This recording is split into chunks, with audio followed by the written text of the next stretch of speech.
ইসলামী আন্দোলন বাংলাদেশ এর কেন্দ্রীয় কার্যালয়ে উপস্থিত হন গণ অধিকার পরিষদের নেতা,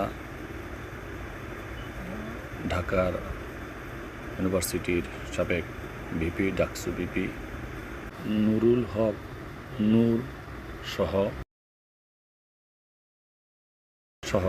গণ অধিকার পরিষদের অন্যান্য নেতৃবৃন্দ।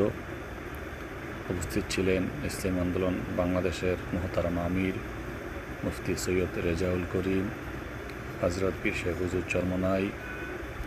আর উপস্থিত আছেন ইসলামী আন্দোলন বাংলাদেশের মোহতারাম সিনিয়র নায়েবে আমির মুফতি সৈয়দ মোহাম্মদ ফয়জুল করিম সহ ইসলামী আন্দোলনের কেন্দ্রীয় নেতৃবৃন্দ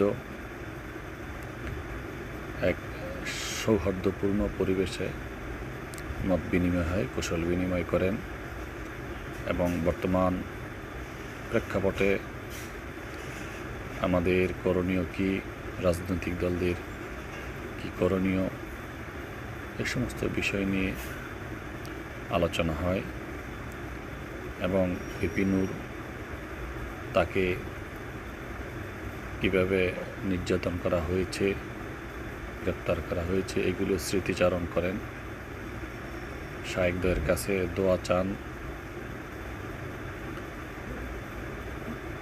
অত্যন্ত একটি আনন্দঘন পরিবেশে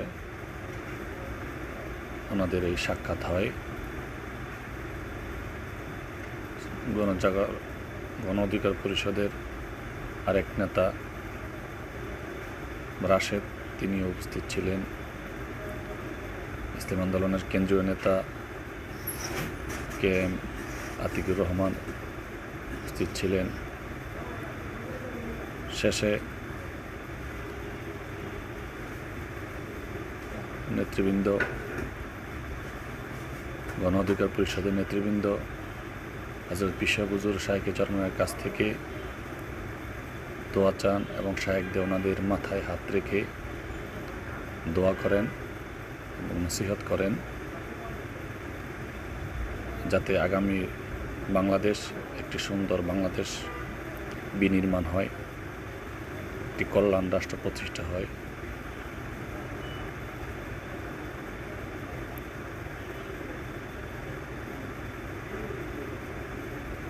আল্লাহ তাআলা সবাইকে একটি কল্যাণ রাষ্ট্র প্রতিষ্ঠায় এগিয়ে আসার জন্য, কাজ করার জন্য তৌফিক দান করেন এবং আমাদের এই দেশকে একটি শান্তিময়, উন্নয়নশীল, কল্যাণময় রাষ্ট্র হিসেবে কবুল করেন। আর এই মিশন নিয়েই ইসলামী আন্দোলন বাংলাদেশ মাঠে ময়দানে কাজ করে যাচ্ছে।